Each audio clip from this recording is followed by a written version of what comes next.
Lone Rider here with my single speed airborne mountain bike. And I just wanted to briefly touch on an aspect of off road cycling that I think a lot of people don't really think about or take into account. Um, and that's this thing here. Pretty much all of my mountain bikes or bikes that are dedicated for off road use do have some kind of a bell on them. And there's a reason for that. Uh, on the street, it's pretty much pointless. You know, nobody inside a car is going to hear it. Pedestrians might hear it, but you know, who knows if they're even going to know what it is. In the woods, it's a little different. You've got other people on bikes, you've got people walking, you've got people jogging, and on a trail, that's popular with people, you're going to encounter these types of things. You're going to encounter other riders, you're going to encounter people on foot, etc. Sometimes even people on horses.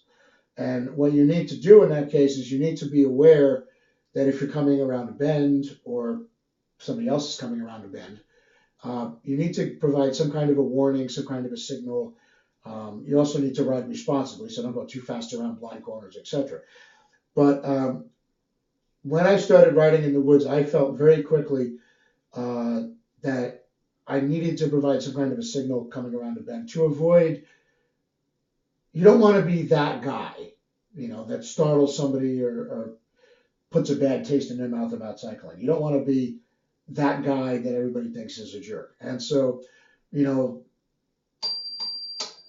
this is a lot less confrontational than gangway, you know. So I pretty much have equipped all my bikes with some kind of a small unobtrusive bell. You can see this one's very tiny. A lot of times I mount them under the handlebars. This one happens to be here. It's just attached with a little cinch strap.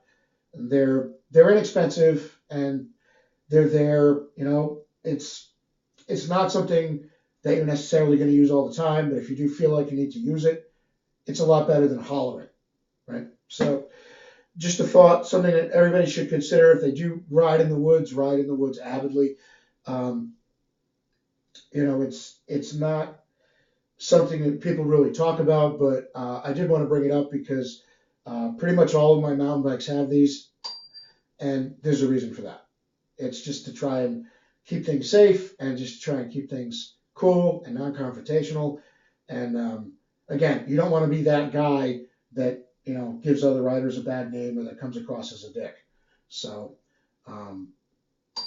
consider that if you're going to be riding off-road, uh, at least the type of riding off-road we have in the East Coast, where there's undergrowth and brush and trees and bushes, and you might not be able to see around a certain curve, for example, very far. Um, Obviously, if you're riding out in the open, like in, I don't know, Arizona or something where, it's open desert or whatever, that may be different. But, here on the East Coast, you have some trails where visibility around corners might not be that great, and something like this might be very helpful. So, just a thought, something to think about, and Lone Rider, out.